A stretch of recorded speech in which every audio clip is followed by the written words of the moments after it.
Здравейте, приятели, и добре дошли обратно в моя канал.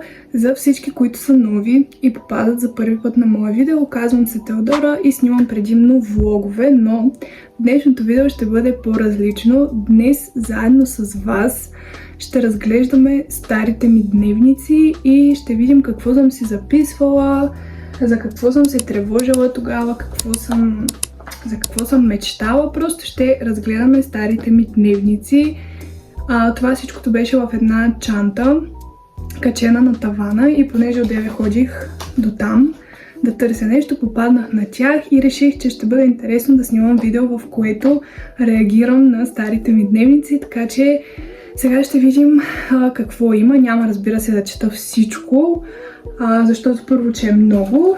Ще четем някои от нещата, които са по-интересни и ще започна първо с този плик, понеже не знам какво има, дали има някакви бележки. Изобщо, даже не съм го отваряла, за да ми е интересно и на мен в самото видео.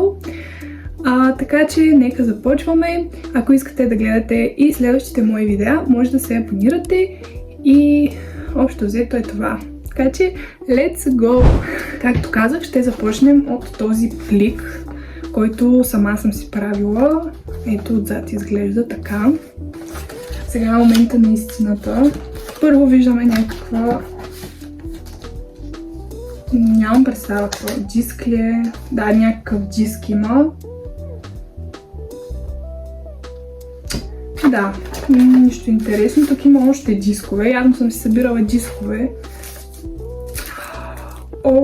Това са дискове от първи до четвърти клас. Нашата учителка ни правеше дискове с наши снимки, видеа, и също така ни направи и в края на четвърти клас книга, която книга аз до ден днешен си пазя, защото в тази книга всеки от нас, от класа, си водеше записки през тези 4 години. Тя ни беше раздала по една тетрадка, в която ние да си записваме някакви неща, за които се вълнуваме, какви искаме да станем.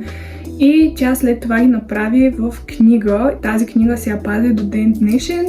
И явно ми е правила и дискове. За дисковете бях забравила, но ще ги погледна после да видя какво има на тях. Да, в това пликче има бележници. Ето ги. Сега ще ги видим с колко съм завършвала от първи до четвърти клас. И тук имаме едно... това е Виолета. Имаше едно детско, което се казваше Виолета. Аз бях голяма фенка. И тук си пазя ученическите карти. Тях няма да ги гледаме, защото не са интересни, но бележниците, ето отварям един, който е от 5 клас. 5 клас съм завършила... Аз съм била голяма отличничка, бе. И съм имала само 38 отсъствия. Това е похвално, да ви кажа. Да, похвално е, защото завършила съм годината с 5,62. Не, бе. Да. 5,62. Еми, добре. Много може и по-добре. Винаги може и още. Този бележник е от четвърти клас. Оле, какъв съм маник. Тук се надявам годишната оценка да ми бъде по-добра. Да, с 6,00 съм завършила четвърти клас. Явно пети клас нещо съм се поизложила и не съм била толкова добра. Това е от втори клас. Оле, това е толкова отдавна. Имала съм 5 отсъствия за цялата година и съм завършила с 6. Аз си бях като цяло ученолюбиво дете, учих си, не съм се излагала. Имам и от трети клас бележник. Тук съм завършила с 6,00. Значи само в 5 клас съм се изложила. Мисля, че след това вече 6 и 7 клас вече бяхме с електронен дневник. Така че да, явно съм се събирала бележниците. Хубаво е, че си ги пазя, защото някой ден ще ги показвам на моите деца. Ще се давам за пример каква отличничка съм била. Започваме с този дневник, който има някакво лище. Сега ще видим какво е то. Ето, отваряме. Това реално е лището. Това е грамота. за участие в 5-то издание на конкурса Аз растъп патриот. Това беше един конкурс, тя от 2020, тя е скорошна грамота. Това беше един конкурс, в който ни снимаха с народни носи и участвахме и имаше победители. Аз не бях една от победителките, разбира се. Но да, започваме сега с дневника. Това ми беше лексикона. Да, аз бях забравила, че това реално ми е лексикона. Ето ги въпросите. И тук съм отговаряла не само аз, а и най-близките ми хора на тези въпроси. Оле, мама отговаряла, но... Това са си едни спомени, които винаги ще си останат. И се радвам, че съм се занимавала с такива неща като малка. Имам и нотати, това ми е толкова мил спомен. Сестра ми е била на 12, значи аз съм била на 7 годинки, когато е създаден този лексикон. Да, ето аз дори съм си го попълвала. Искам само да ви кажа кои са били любимите ми песни, това ми направи впечатление. 14 въпрос е кои са любимите ти песни. Само искам да ви ги прочета. Синева, От извора и Искам те. Това са били любимите ми песни. Мога да си ги пуснете, да ги чуете и да прецените за 7 годишно дете любимите му песни. Да. Но това е. Мечтата ми е била да отида в Германия и в Париж. Какво да ви... Сега ще се разплача. Много е хубаво, както видите, приятелите си, с които сте приятели от деца и поддържате връзка до ден днешен, да са попълвали детския ви лексикон. Стана ми много миличко. Най-добрата ми приятелка до ден днешен си е Нели. Тя е попълвала този лексикон и е хубаво така, когато от деца си се знаете. Но общо взето няма да ги чета тези работи, защото са лични и не смятам, че всеки би искал да ги споделям публично. Тук съм си писала на тази страничка. Искам да забележите, че лексиконите, дневниците, всичко е писано с розов химикал, защото много обичах. Имам един цитат. Трябва да правим неща, които мислим, че не можем. Спомням си, това беше от едно детско филмче, в което се разказваше за една гимнастичка, как тази гимнастичка претърпя катастрофа, след това и казаха, че тя не може да тренира гимнастика и оттам тя се възстанови, започна отново да тренира гимнастика и на последната сцена на едно нейно състезание тя каза: трябва да правим неща, които мислим, че не можем. Така съм го запаметила в мозъка си този момент, че съм си го записала и го помня до ден днешен откъде е този цитат. Но аз така сама си вдъхвах кураж и съм си писала някакви такива неща. Ето, например, няма нищо невъзможно. Да, беше много модерно да си рисуваме ръцете. И така си слагахме ръката и се очертавахме и си пишехме някакви неща или пък ги декорирахме. Тук гривничка, пръстенче, цак-цак, няма това. Тук имаме още лексикон, така.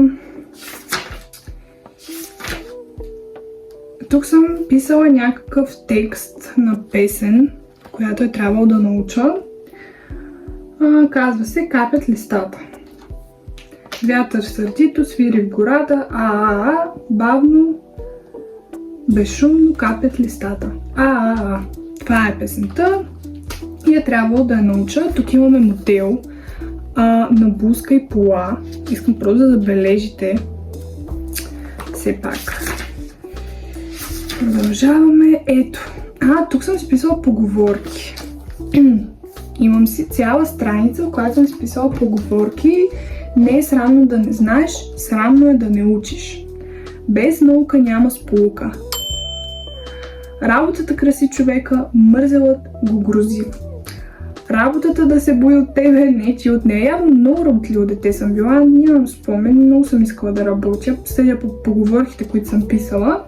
И ето го и първото писмо, което съм писала на дневничето ми. То е от 16 декември 2015 и започва така: "Здравей, дневниче! Днес не беше много яко, а сряда по принцип е моя ден. Днес си провалих деня. Сега ще ти разкажа. Днес имахме физкултура и трябваше да сме вън, но бяхме вътре. И то в малкия физкултурен. Там е толкова малко, че дори няма място за никакви игри. И също не ми върви изобщо. Теди." това е. Разбирате ли, това е бил проблема ми. Че сме играли в малкия физкултурен. Това е хубавото да си четеш детските дневници, просто разбираш за какви неща си се притеснява и ти става толкова мило, че реално това е бил проблема, че ти си нямал някакви други грижи. Проблема е бил, че сме били в малкия физкултурен. Който се смее последен, се смее най-добре. И това е на една страница, написано на 2 реда. Ей така просто. Тук има някакви цветя. Здравей, дневниче! Аз имам една много добра приятелка, тя се казва Нели и ние сме много добри приятелки. Това е. Просто съм искала да го споделя. Здравей, дневниче! Аз съм Теодора, тук вече се представям на 3-то писмо. Днес правихме тест по English и по математика.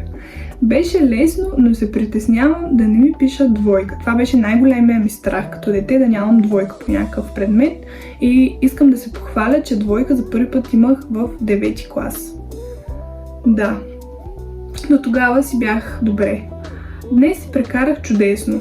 Ядох спагети за обяд, обяд с Т написано, искам да забележим. А за закуска ядох милинка. Милинка беше закуска с сирене, нещо такова. Беше страхотно. И моята приятелка Нели си прекарахме чудесно. Нели е моята приятелка. Хубаво е, че съм повтаряла, че Нели е най-близката ми приятелка. Това е било така. Тук съм изписала 8 години и отдолу и ще ставаш на 9.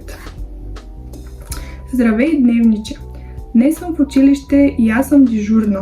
Да, имаше тогава дежурни ученици, които чакаха учителката да я посрещнем, да кажем клас стани, клас мирно. Нали, това си беше традиция. Днес съм в училище и аз съм дежурна и днес е моят любим ден сряда, защото имаме физическо и имаме свободен час. Няколко пъти написано. В училище любимите ми часове са физкултура, музика и изобразителност. Явно за това съм страдала толкова, че по физкултура сме били в малкия физкултурен. Но да, както всички разбрахме, било е... Имам тук пропуснати страни. Тук имам някаква рисунка, аз съм мечка. Това ми е било. Тук съм си писала, ето, на 2 страници и най-отгоре пише любимо детско Сой Луна. Аз бях голяма фенка на Сой Луна и на Виолета. Спомням си, това беше ожесточена борба. Кое детско е по-добро? Сой Луна или Виолета. Тук имам някакви рисунки. Общо взето това е от този лексикон. Записвала съм си, водила съм си го. Сега ще видим в ето този таен дневник за момичета. Спомням си, че ми беше подарък от най-добрата ми приятелка и той е такъв с такава писалка, която да пишеш и да не се вижда, като светнеш, реално да видиш какво пише. Той е с катинарче дори, обаче сега ще трябва да го разбием, защото нямаме ключове. Не знам. Да бе, той си се отваря без да го разбиваме. Общо взето това е от... нямам представа коя година. Ето тук имам най-добри приятели. Значи, хубавото на този дневник е, че си има теми, по които ти трябва да пишеш и си пишеш. Ето най-добрите ми приятелки с Стефи. Тук е Стефи, вече се появява. Стефи до ден днешен ми е много близка приятелка. Тук съм писала за моето семейство. Това са неща, които няма да ги чета, защото са доста лични. Напиши кои са най-хубавите ти черти. Най-хубавите ми черти са усмивката и очите. Брех, какво самочувствие съм имала. Понякога, когато се усмихна, карам хората и те да се усмихват. Просто много пъти са ми казвали, че имам хубави очи. Пък те са кафеви. Какво да има хубавото на очите ти? Да, така е, но не са от най-прекрасните. Ето, това съм си го вметнала. Тук съм си писала любим цвят, общо взето няма някакви интересни неща. Мечтата ми е била да стана аптекарка, защото ще помагам на хората. Къде искаш да живееш? Където съм щастлива. Точка. Кое специално място мечтаеш да посетиш? Тук вече е Лондон. В предишния лексикон бяха Германия и Париж, тук вече е Лондон. С коя известна личност искаш да се запознаеш? С Изабел и с Милена My Box of Beauty. До ден днешен гледам и Изабел, и Миленка и страшно много ги харесвам. Това са любимите ми хора, които гледам в YouTube. Постоянно си пускам тяхни видеа, просто много си ги обичам и от тогава е така. Какво би искала да постигнеш в живота? Бих искала да направя нещо, с което хората да ме запомнят. Може би да раздам справедливост. Виждате ли сега какви мечти съм имала? Тук има някакви неща. Какви неща обичам да правя с най-добрите ми приятелки? Списък на тайните, които споделям с моите най-добри приятелки. И съм си записала, определено това място няма да ми стигне, затова ще напиша само малка част от всичко. Детски неволи. Моята идеална ваканция. Да опиша как ще мине идеалната ми ваканция. Започва, ще отида в Лондон. Явно съм имала мечта да отида в Лондон. Сега не искам да ходя в Лондон, но тогава... Кой е най-гадният ти навик? Може би това, че не съм търпелива и много често плача без причина. Между другото, до днешна дата аз съм много търпелив човек. Явно от тогава съм се научила да бъда търпелива. Явно тогава не съм била като дете. Това, че плача без причина, вече не се случва, но до много скоро наистина си поплаквах без реална причина. Няма някакви интересни неща. Тук да съм си записвала. Имам лоши моменти, да си опиша лошите моменти. Това са неща, които не искам да се връщам към тях. Така. За мен най-скучното нещо на този свят е да уча по математика и по английски. Явно още от тогава, между другото и до ден днешен не харесвам нито математика, нито английски, нито са ми сила, нито ги харесвам като предмети. Въпреки че знам английски до някаква степен, до такава, че да мога да се оправя, ако отида в друга държава, в която ми се налага да говоря английски, но определено езиците не са ми сила. И явно още от тогава не съм обичала. Спомням си, че аз като дете ходех и на уроци по английски. Но да, тук имаме имаме в този дневник рецепти, не знам дали... тук съм си писала програмата, искам да забележите колко цветна е тя за училище. Имала съм по 6 часа на ден. Прекрасно просто. Къде отиваш, когато искаш да останеш сама? Не обичам да тая всичко себе си и отивам и споделям тъгата си. При мама. Точно така. Да, не е хубаво да пазите тъгата във вас. Може да съм писала на моменти с тая писалка, не знам, на моменти на някакви места има така написано, обаче не се чете. Тук имам направи списък с нещата, така, това не е интересно. Общо взето аз нито един дневник не съм попълвала до край. По не знаем каква причина, просто ми е ставало скучно явно. Може би това е от този дневник, да, не е нещо вау. Продължаваме нататък с последния дневник. Ето този, той е най-скорошен, мисля, че от 2020 година. Така, имаме стикерчета, да забележим. Цитата. Аз много съм обичала цитатите, ето. Даже е написан на английски, преведен на български. Явно съм се опитвала да съчетая с това да науча малко английски. Цитата гласи: ще срещнете два вида хора в живота си. Онези, които ще те награждават и онези, които ще те събарят. Но в крайна сметка ще им благодариш и на двамата. Точно така. Браво, моето момиче. Просто хубаво е така сам да се надъхваш. Тук имаме моите мечти, цели и постижения за 2020. Спомнях си, че тогава си имах списък цели. Имам 27 цели. Номер 1. Да бъда щастлива. До ден днешен това е нещо, което слагам най-отгоре винаги. Да правя неща, които ме карат да съм щастлива, да общувам с хора, които ме карат да съм щастлива. Това за мен се е останало най-важното нещо, да бъда щастлива, не само да казвам, че съм такава. Така че се гордея с малкото ми аз, че още от дете искал това да е най-важното нещо. Номер 2. Да правя неща, които да ме правят истински щастлива, да спортувам по-често, да излизам от зоната си на комфорт, да опитвам много нови неща, да спра да се сърдя за неща, които не са от значение. Аз бях от децата, които се сърдеха за всичко.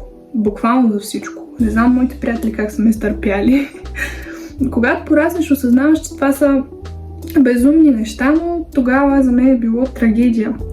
Да бъда добра към всички хора, да се храня по-здравословно, да се науча да карам сноуборд. 2020 година аз наистина се научих да карам сноуборд още февруари месец. Така че се гордея с това нещо. Да се науча да пея. Не се научих да пея, няма и да се науча, защото ти се раждаш с това да можеш да пееш, не се научаваш, поне аз така мисля. Трябва да имаш някаква, поне нещичко така да си хванал някаква дарба, нещо. Аз нищо, разбирате ли, никаква дарба, нищо. Не знам каква е била тази моя мечта да пея, да прочета много книги, така няма да ги чета всичките цели. Имам и мечти. Значи съм правила разлика между цели и мечти. Те са от сорта на семейството ми да бъде живо и здраво, да си направим нова къща, да се запозная с Изабел и Чоко. Тогава бях голяма фенка на Чоко, така е. Да посети различни места по света, така, справедливост за всички. Много неща. Ето тук започваме януари и февруари. Заграждала съм си дните, в които имам нещо. Примерно на 8 януари съм имала класна по математика. На 20 януари съм имала тест по ИТА. Някакви такива неща. И тук съм си записвала какво постигнах през януари и февруари. Постигнала съм 3 неща. Започнах да тренирам, станах по-благодарна към това, което имам. И започнах да вярвам, ценя, надявам, творя, мечтая. Такива разни работи, да не е без хич. Но да, хубаво е, че съм си ги писала тези неща. Оле, през март и април. 2020 година реално за мен си беше много тежка година, особено март месец. Дори съм се задраскала датите, които тогава ми се случиха много неща, които няма да се връщам, защото не са хубави, но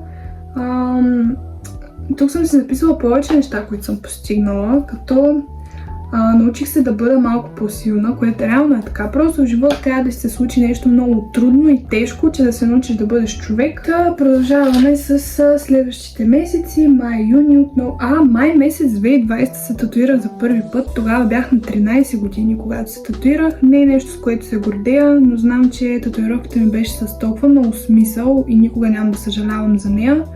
Но иначе никога не бих си направила татуировка на 13 годишна възраст. Но тогава явно не ме е слушала главата. Тук съм си писала, както казах, за месеците. Явно вече по-нататък не съм писала, защото, както виждате, септември, октомври нямам постигнати неща, ноември, декември също. Тук имам YouTube. Ето вече YouTube канал ми съществува. Писала съм си сценарии за топ 10 места на планетата, които трябва да се видят. Спомням си, че в началото, когато снимах видеа, бяха такива топ 5, топ 10, някакви класации, които съм си правила. Та съм си писала сценарии. Тук имам цял раздел. Казва се благодарности. Записвала съм си за какво съм благодарна. Тук имаме и някакви други работи, някакви проценти, някакви задачи, пароли, някакви такива работи. И имам раздел, който се казва разкази. Аз по едно време много обичах да пиша някакви неща, със сигурност не са разкази, но така съм си го заглавила. Първия ми се казва "Бъди тук и сега". Не мисли какви грешки си направил или какво ще се случи утре. Мисли в момента как си и какво правиш. Не мисли след години, че ще пораснеш, а мисли какво ще ядеш след малко. Бъди позитивен, защото света вече е пълен с негативизъм. И бъди до хората, които те дърпат нагоре, защото има много, които те опъват надолу. Аз съм много обичала да си пиша и когато нещо ми тежеше, така си изливах чувствата. Имам разказ, който се казва "Несправедливост".